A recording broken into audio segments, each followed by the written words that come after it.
So anyway, my name is Ernest Jones. I'm on the other side of a sinus infection. Things are scuffed. It happens. We'll get through it together. Um, but I'm a CPA who helps broadcasters, influencers, game industry people, esports pros, and anyone who needs tax help. And that's me. And so on the other side, in the same room, is a guy who woke up at 4:45 to put in a brisket. How you doing, Galen? Who are you? I'm tired. You're tired? I'm Galen Herbst. I'm a financial planner. I work primarily with people in streaming and esports. And yeah, as Ernest said, I woke up at 4:45 this morning to start a brisket that is still stuck in its freaking stall phase. So I've got my little temperature monitor right here. So if you see me suddenly jump up and disappear, it's so that I can move along the freaking brisket because it's been killing me. It's And been in for since 5:30 basically this morning Pacific. so it's been in for about 10 hours. McLaffy Taffy's calling the bird ends, just so you know. I'm doing Taffy. I'm doing the burnt ends next weekend, actually. So I've got the slicing brisket in there now, and I'm doing burnt ends next weekend with the other half. I bought the full packer, cut and trimmed it and stuff. But when does it have to be served, and how nervous are you right now on a I'm scale not from 1 to 10? nervous because it has to be served at like I don't know 7:30 ish. So I basically just will have to crank up the heat at some point. But I'm not serving a particularly discerning crowd, so it should be good regardless. This isn't competition. Uh, this isn't at least a competitive thing. Anyways, this is all. This is all If you're wondering why I'm warm-up. dressed like a hobo, it's because it's the clothes that I could wear out when it was cold at 4:45 in the morning, while not being sad that it will smell like smoke for 3 or 4 washes. And as we kind of wrap up our rambling preamble, as is Now that we've gotten to tradition, the end of the stream, wait, yeah. what? Well, I saw Galen. He was in my town. What, Tuesday? Last week, Yeah. Wednesday. So that was fun. We got to get a couple drinks, and he got to meet Sandra, my SO, which was fun. And hopefully, I haven't heard what they talked about in regards to me, but I'm sure it was all terrible. So, the show topic today. We're kind of doing like an end of year review, end of year checklist. Everyone who's listening, chat, I need you all to at my lawyer friend on Twitter and say, wish you were on the show today. Because he was planning to be here, but something came up. And so just let him know that he's missed. So Because, to that point, though, yeah. we won't be covering some of the legal stuff that should be on your sort of end of year review for your business because neither of us are lawyers, and I'm sure it's similar for you, but I would be in a lot of trouble professional. I would lose that designation if I if I was giving legal advice. Yeah, we're going to touch on some things, but we're not lawyers, and this is not legal advice, and this is all general and educational in nature and not specific to you. So if you would like us to give you specific advice, you could hire us. Disclaimer, disclaimer, disclaimer. So we're actually Nice. going to start. I keep looking to my right or left, depending on how it's on the stream, but looking at kind of the outline that we put together. Same. And so, oh, great. We have Taffy here with Noah's permission. So while he's listening, we'll go and ask him these questions. Perfect, because I will totally do that. But anyway, we're going to talk kind of in the abstract first before we talk about concrete things in our specific fields of expertise. And, you know, it's something we did a whole show about, and that was goal setting. So in the end of the year review, you know, I put on here, you know, you always want to evaluate the goals that you've set. And, you know, Galen, you've talked a lot about this. How do you evaluate goals that you set now you're at the end of the year? Well, the first thing that I did is I actually wrote them down last year, and tried to make them as well defined as possible. We've talked about this before. We talked about this at TwitchCon, but we like using the SMART goals framework because it helps you make goals that you can actually, you know, it helps you make goals that you can actually judge against. They're not just sort of vague. I want to be better at streaming, which, while it is is a noble thing to want, isn't particularly measurable because so SMART is specific, measurable, attainable, realistic, and time bound. So yeah, the first thing I did is I wrote them down. I use Evernote for my note taking, and I'm pretty sure I just titled it like 2018 year-end review. And then last week, actually, I was able to search through that in my Evernote and pull it up and see how I'd done compared to last year. I'd also done some. I'm a financial professional. I love Excel. I'd done some Excel-based projections, and so I've been using those throughout the year to do comparisons. Every quarter, I've done my expected versus actual on financial performance, um, which is pretty helpful because it gives you a sense of, how are things going? Are there things that I need to change? What do I need to actually um, potentially address? Yeah, I mean, one thing that we had a goal for this show, for example. We wanted to do, I think, 30 to 30? 40 shows in the calendar year. Does We that sound can about right? that one didn't happen, and we can blame my daughter. When we made those goals, we did not Stupid know that life, I was gonna have. cheerful, joyful life events that get in the way of a podcast about, business stuff. How could We she? did not know that I would be having a child, so that really impeded my ability uh to do that. Hold on, do it quick. Oh, he's checking the There she meat temp. is. No, Oh. there she is. No, meet time's down here. I can see that more easily than I can see chat. Listen, I've got my priorities straight. Got it. Got it. She Got it. is she is just starting to roll to her side. She can't roll all the way over yet, but she can roll to her side, which is equal parts exciting and concerning because that's the precursor step to crawling. And our house or apartment is not baby proof because she can't move, so it doesn't have to be. Gotcha. Anyways, goals. Yeah, and so one thing on goals is like, let's talk about broadcaster goals.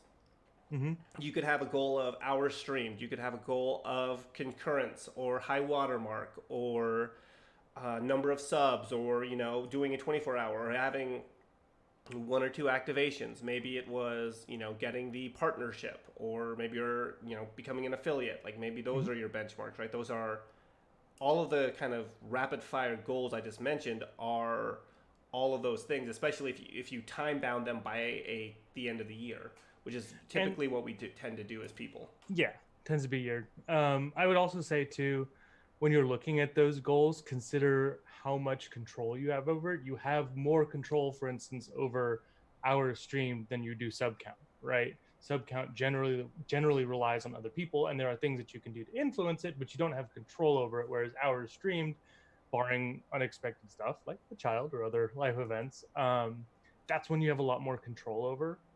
So you want to also focus on that too. Not only making goals that fit that smart framework, but also acknowledging if there are goals that you don't have direct influence over. There's maybe not a one-to-one correlation between your actions and the outcome, because it's really easy to set a goal, do a good job of tracking it, not hit it, and feel bad, even if the reason you didn't hit it were things outside of your control. But when you're doing your review, you want to make sure that you want to make sure that you did what you could to get it there, even if it didn't happen, right? Right. You want to do that evaluation to determine, hey, was this a one-off event, birth of a child, that prevented the goal being hit, or was it something that maybe you set a goal and then you personally changed when you were here?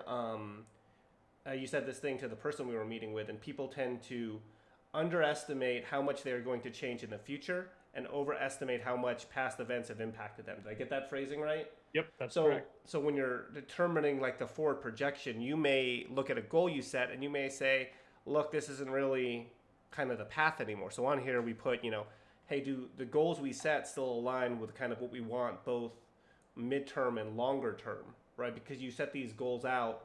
And this is kind of if you're talking about a company, the difference between a mission and a vision statement. A Mm-hmm. vision statement essentially is like why you exist, why the business exists, what it's kind of very briefly what its ethics or goals are, and like a 2-3 sentence blurb. And the mission is how it goes about accomplishing that vision, and it just kind of it's a pyramid that builds on itself. And so when you're doing your goal review and you're evaluating your year, you want to make determinations as if whether or not you want to go forward. Also, I feel like just to make a point on something, I think Loco won Monopoly, therefore she gets dictating terms on whether or not Taffy is allowed to answer legal questions. So we may have some, we're waiting to hear back from the judges on whether or not we'll have legal questions answered on the show. Fair enough. But then, once you do that, then you want to reset the goals, right? Mm-hmm. Galen, how would you evaluate the old goals and use that to set new goals? specifically? Well, one thing you use it as is just straight up a learning experience on your projection abilities, right? It could be that you um, didn't account for something that now that you know that it's there, you can incorporate into future projections or future goals. Like for instance, I I need to remember that the summer is always dead for me. 3 years running now, the summer is dead. Just people do not want to talk to their financial professional. They're busy doing other things, whatever. Um, so I need to know now when I'm doing like my projections, account for summer being kind of dead, right? Um, it's also good just to check like when you're using them as a springboard for your next set of goals. It's really good to take a sec to basically acknowledge where you are today versus where you were a year before. I This use is my the past stopping and smelling the roses, right? yeah.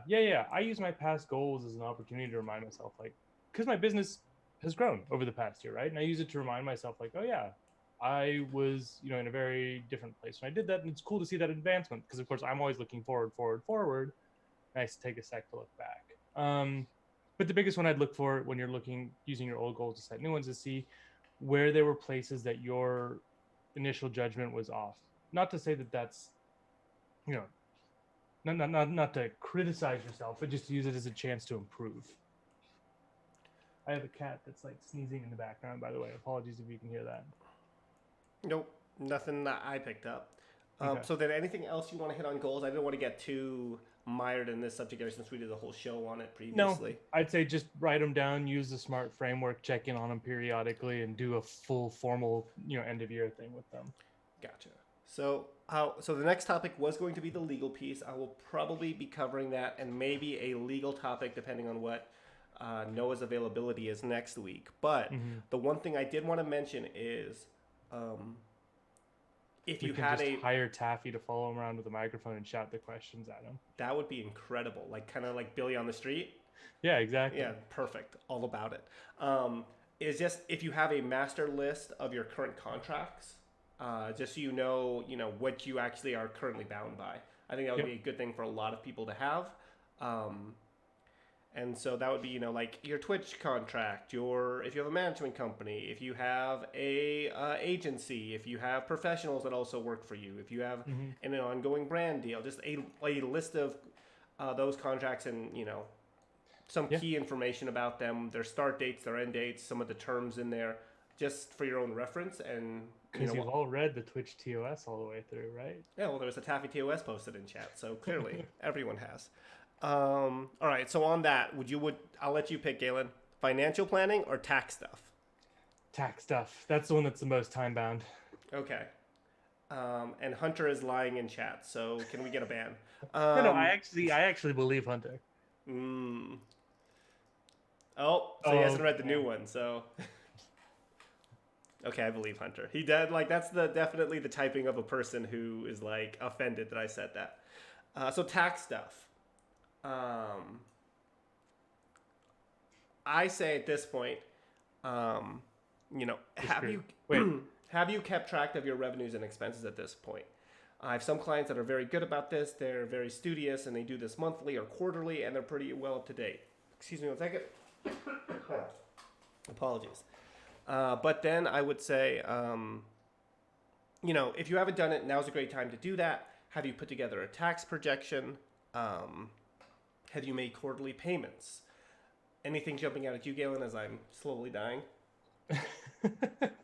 well, I'd say, not only like have you made quarterly payments, but just figuring out, like you said, first of all, what systems do you have in place to make all of your tax stuff easier?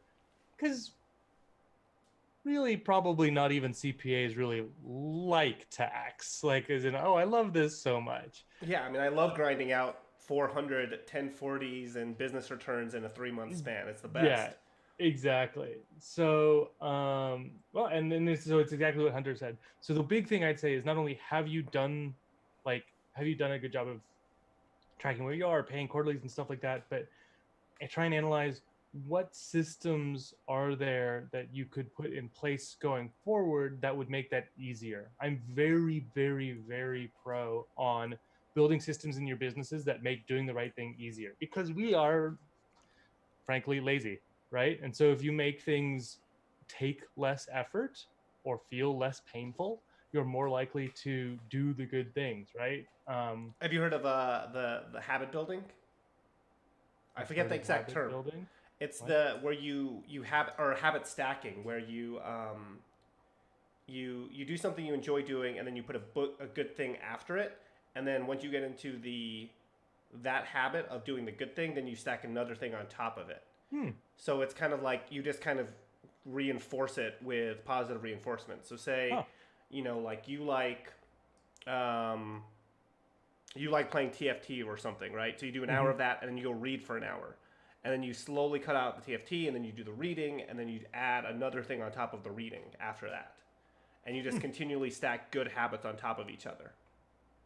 Makes some sense. Yeah, I hadn't actually heard that approach specifically before. But yeah, the big one I'd say on any task in the business, but especially something like taxes, just make sure make sure that you're building good habits. I actually just basically a month ago outsourced my bookkeeping for my business, and it's been really weird because I built up really good habits around doing my bookkeeping, and now I don't have to do it anymore.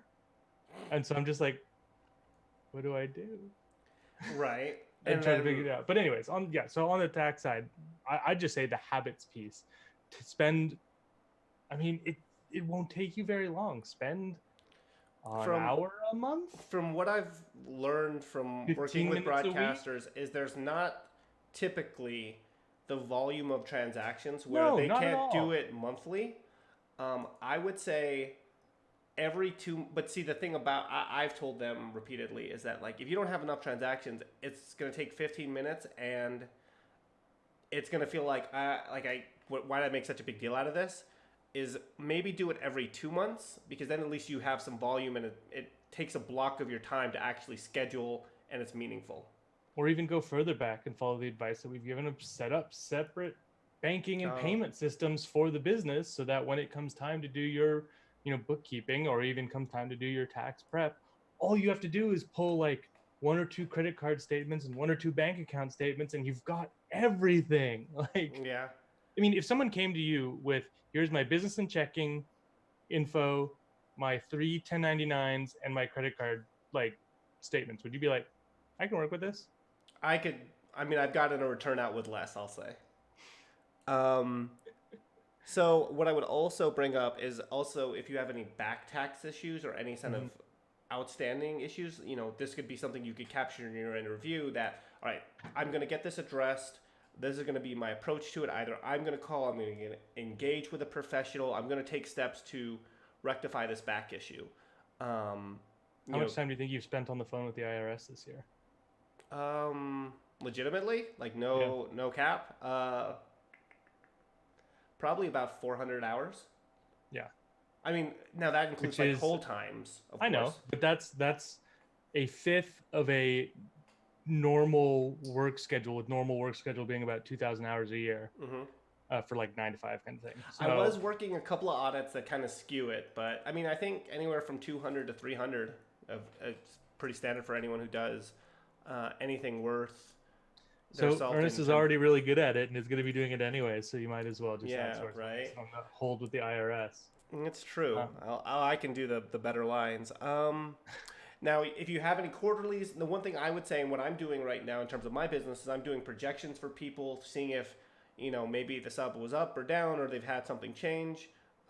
Then having just a quick touch base with clients to talk about where they stand for current year taxes. Because if you haven't made quarterlies, at least you kind of know where you're at.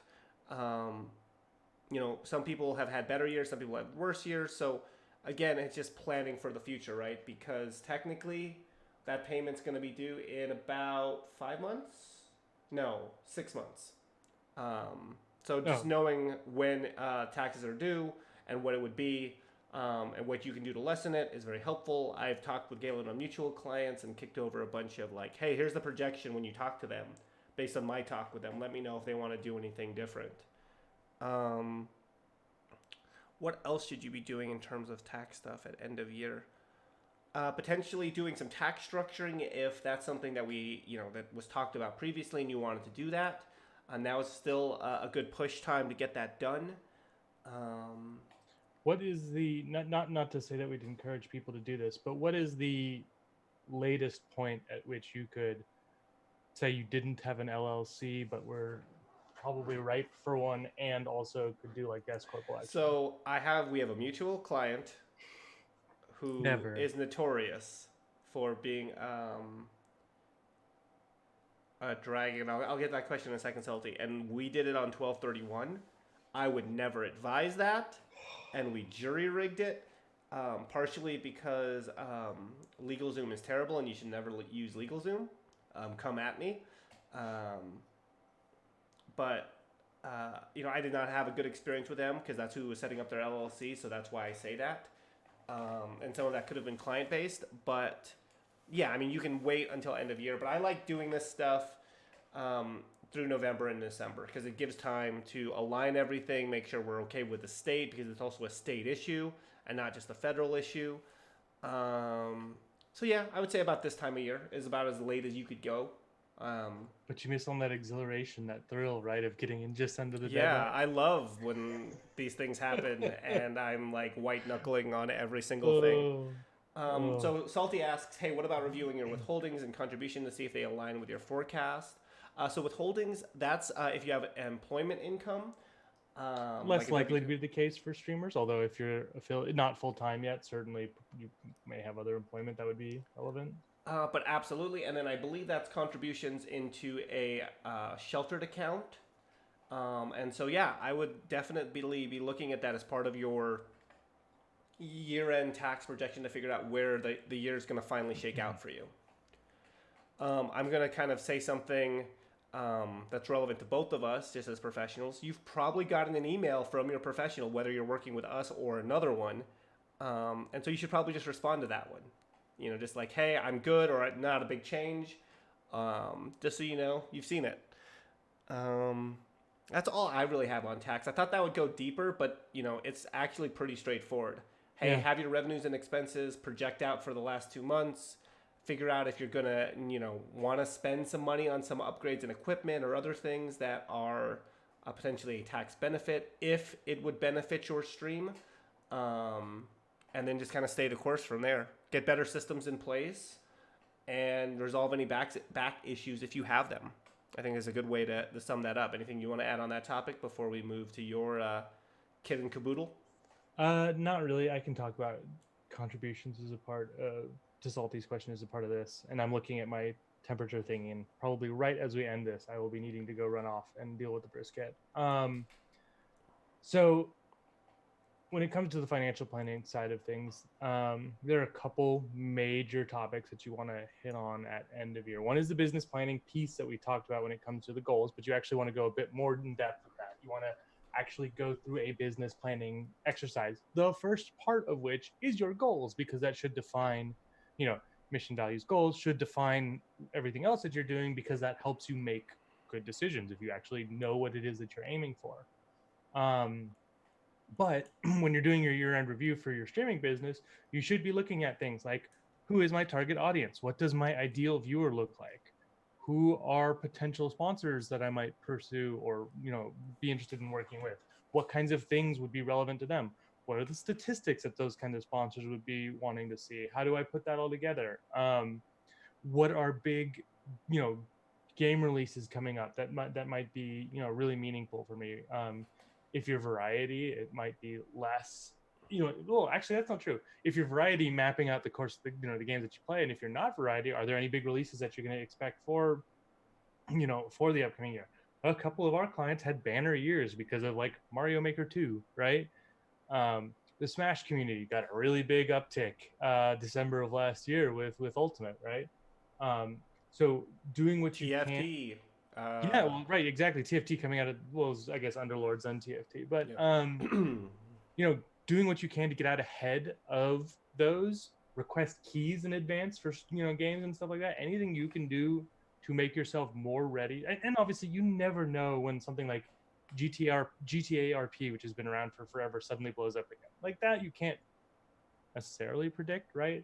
you can tend to like look for some other things. People tend to announce their games pretty far in advance. One thing that stuck with me is someone said you should only work at about 80% capacity at any point, because if there's an emergency or something that comes up that you really would like to take the opportunity to work on, you have that ability to do that. Whereas if you're Yep. working 100% at your full capacity, there's no sort of flexibility in your schedule to actually do anything, right? Don't do what Hunter did, where your sabbatical is just dropping you down to 100%, as opposed to actually being a sabbatical and dropping you below 100%. Because that man kept working full time. It seemed like. So, So he is still here, confirmed. um, but sorry, but also just as a piece of that, or related to the only working 80%, making sure you have capacity.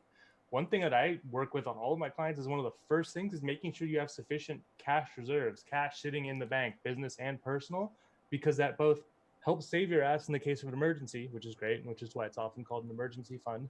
But it can also help you take advantage of opportunities you might not have anticipated.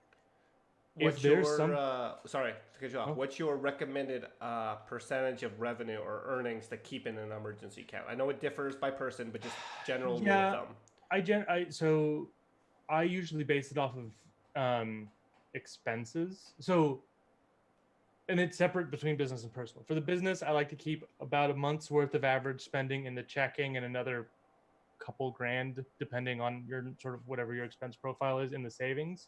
And then on the personal side, I like your emergency savings to be somewhere between 3 and 6 months of your spending. 3 months if you are, you know, employed somewhere, have good disability insurance, all those kinds of things, and more like 6 months if you're self-employed or haven't signed up for disability insurance, like your financial planner recommended.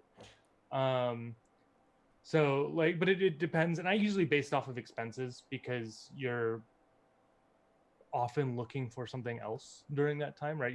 It could just be true incapacity, but oftentimes if it's a loss of a job or just needing to find something else, you just need something to keep you sustained. You need runway. It's often called, right? Imagine a plane taking off. You need enough runway for you to catch the drag that lets you actually fly. And we're just here to help you fly. Your brand, your business, 2020. Nicely done. You're welcome. You're better at marketing than I am. So the other thing you mentioned game releases. I wanted to hit on this was mapping your con schedule out in 2020, right? Because that, I think, from my perception, one of the most disruptive things when it comes to broadcasters is when they actually have to leave the office and go to an event. Go outside. Yeah, go outside. And so mapping your cons now, the con schedule is pretty much posted, is it not? Like Yeah, I don't think there's anything. Yeah. Well, and even even if it's PAX West, where maybe the dates aren't announced, ballpark when it is. It's within a 2-week window, end of August, early September, right? Yeah, TwitchCon's always end of September, TwitchCon's posted already. Oh, is it posted? Okay, I wasn't sure. Yeah. But yeah, you want to figure out which ones you're going to, and as Jotham's just said there, a big part of that analysis comes down to what has really good opportunities for you and what is reasonable based on your budget, what is affordable. As much as I would love to go to like Gamescom or something like that, I work with Americans. I know the American financial system. It's pretty impractical for me to fly to Europe for a con because I probably wouldn't do anywhere near the amount of business relative to the cost, right? But something like E3, which I live near LA, it's kind of hard not to go to E3, right? Because it's and this calculus is obviously different if there are companies flying you out, but you do have to weigh how long it'll disrupt your stream, because every day that you are streaming, you're earning revenue. And yes, the good news about subs is that it's not, there is some persistence, right, month to month with subs if you're not streaming, but you're earning a lot more the days that you're live, right? Unless you're one of Taffy's friends with his weird followers who randomly tip and sub to people when they're offline. But you need to really weigh, okay, how do I account for these? How do I plan for going to these cons? And then not only the cost piece and the opportunity cost piece of what am I not doing, which is streaming generally, but also then who am I trying to meet there? Because that's what you go to cons for. You're going to meet someone or experience a game, right? Well, at TwitchCon 2018, Hunter and I had this conversation at some meetup, and it's the broadcasters and the whole industry as a whole kind of does cons in a wrong way, because it's this stack of seeing friends again and getting like friend time and that kind of good for the soul sort of interactions with people, Right. like social interaction. Then there's networking with the business side of it, networking with game developers or peripheral people, or just networking with people from a sense of like, oh, we could collab and build on this.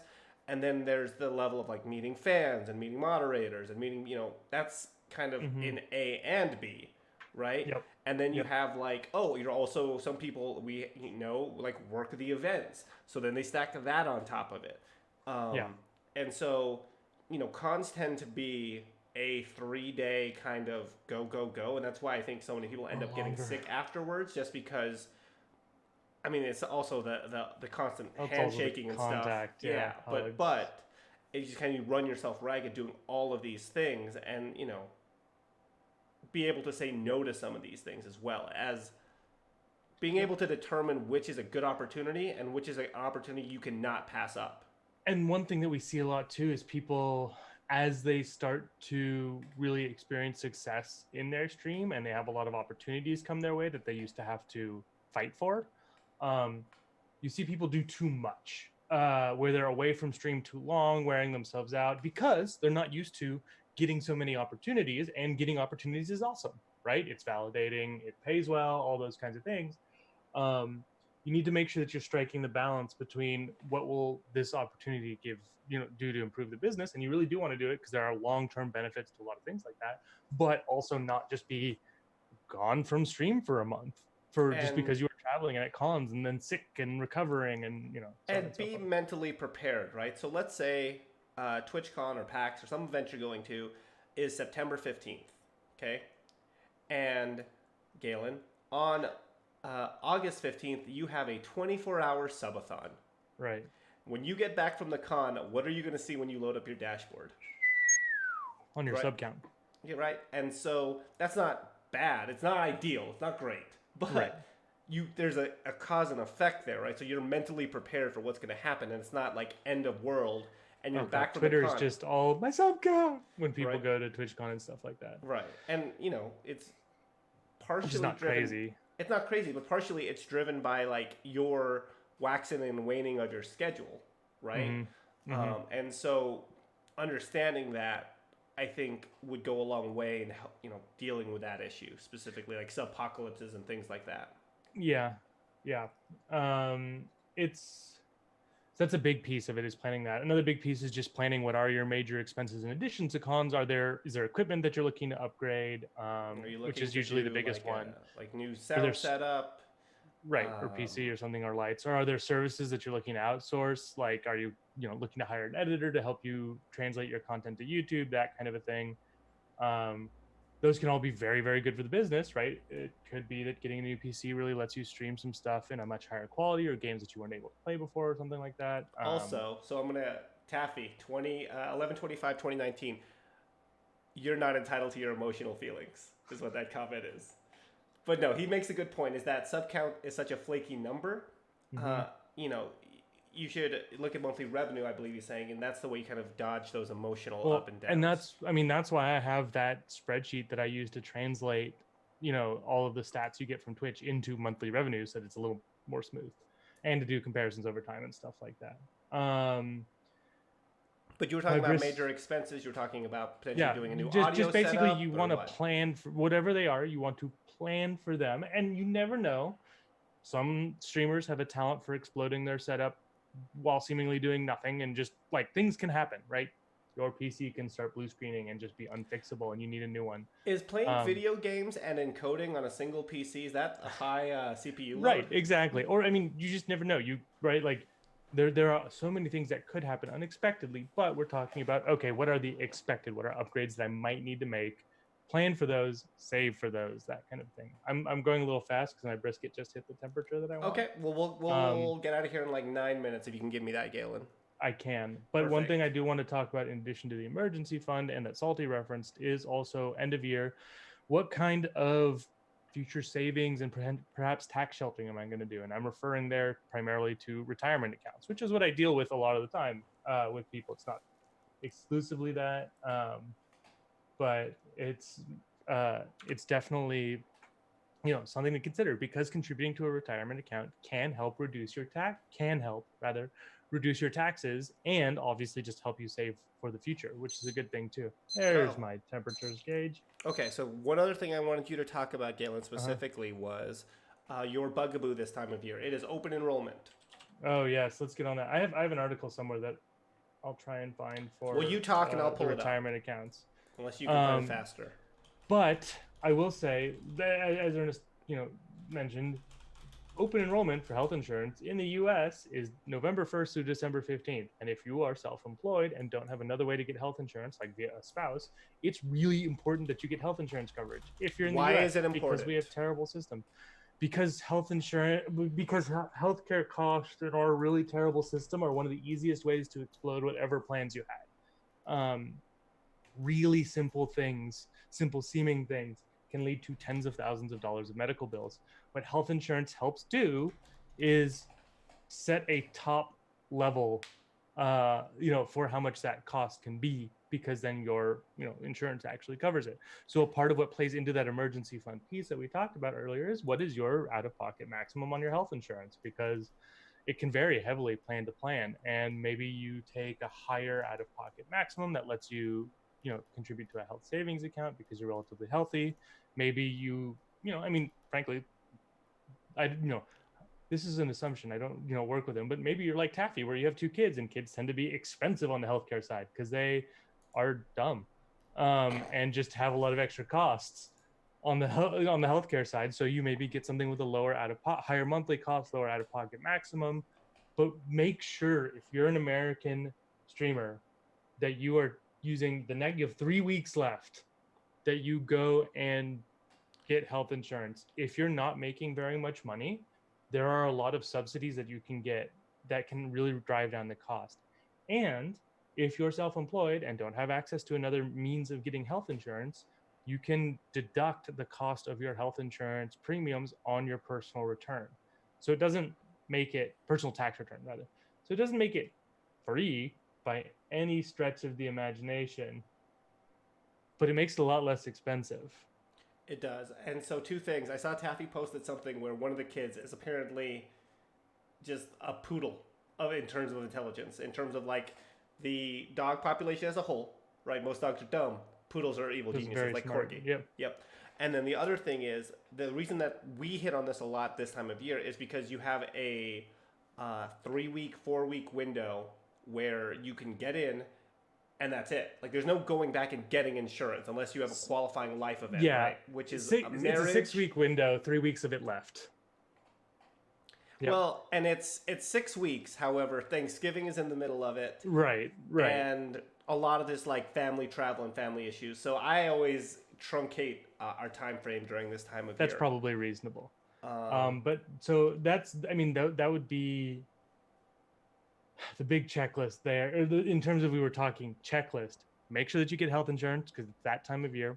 Make sure that you're doing business planning, including who is your target audience, what are upcoming games that are relevant, what are cool sponsors that you might be trying to track down, and what cons are you going to, and what equipment are you upgrading. And then, take a gander at your personal side and see, do you have enough in emergency savings? Are you setting aside money for retirement? Are you, setting yourself up to actually be able to continue to function financially in our system post-stream career?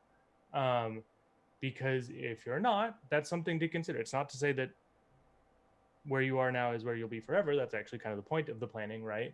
But it is a consideration. If you're at a place where you're not earning enough to set aside some money for the future, ask yourself, is this a temporary thing, or do I think I'm sort of where my career goes with this? Because that's a concerning place to be, is what I'll say, right? because you're counting on nothing changing. Listen, the streaming space in 6 years hasn't changed at all. Everyone's going to be going on their fourth or You're fifth counting Elton on your, John I was gonna say, you're counting on your retirement tour. Mixer deal Yeah, or your Facebook deal, Facebook. or The your. Facebook ones are pretty good. The Facebook deals I've seen are actually pretty nice. Okay, so I know you've got to get to the brisket. I'm going to do a quick auctioneer type wrap up of our show. So we talked about kind of what your checklist and what the texture and the things that should look like. First you start with your goals, evaluating the goals you set for the year, determining how you've changed as a person, how you didn't hit those goals, the hows, the who's, the what's, the whys. Using that to inform how you set goals in the future.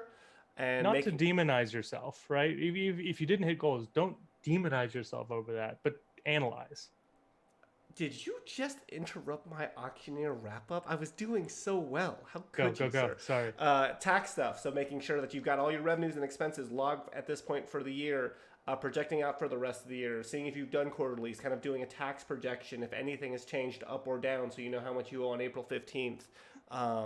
Any back tax issues, getting processes in place to have good systems, so it's not as painful for you to do this, whether it's through habit stacking or just hiring someone or just better systems overall. And then for financial planning, we talked about health insurance. Get it. Very important. Look at that article I posted in chat. We talked about the year-end wrap-up. Yo, what's up, Lobos? And then talking about, what cons you're going to, your gaming schedule, things like that. Figure out your equipment upgrades, whether you want to buy them in 19 or 20.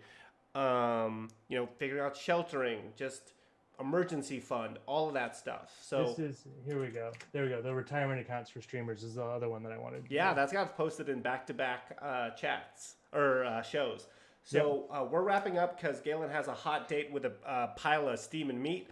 My brisket needs to be lovingly wrapped. Next week we'll probably be talking some of the legal sides of the checklist. I know Noah, if he's available, is going to want to dive deep on that. With the Thanksgiving schedule, we'll see how that pans out. Let us know if you have show ideas or anything you want us to discuss from a business standpoint. And without saying anything further, Galen. Want to see a funny coincidence? Huh? You want to see a funny coincidence? Sure, yeah. I just got the email that my sub to Taffy renewed. Well done. Well done. Let's just make this show a Taffy show. There we go. Lobos, just so you know, Galen's making the burnt ends next week, and he said you are specifically invited. Just you, no one else, not anyone else in your household. Let that person know that. Just you for the burnt ends in California. All right, Galen, you got to go. No more. No, the last stop. time I made burnt ends, Slate told me, Nelstar told me that they were some of the best he'd had. And he's from a Texas cattle ranching family. So I'm going to take that as a compliment. I'll say goodbye quickly since I do actually have to get to the brisket. But I am Galen Herbstay Cortina. I'm a financial planner who works with streamers. I help you guys plan for your future, make smart money decisions, make sure that you're running your business like a business. I am Ernest Jones. I am a CPA who helps broadcasters, game developers, anyone who touches our industry at all that needs tax help. And so without further ado, that is Your Brand, Your Business for 11/25. We will see you next week. Happy Thanksgiving, everybody. Happy Thanksgiving, everyone. Bye.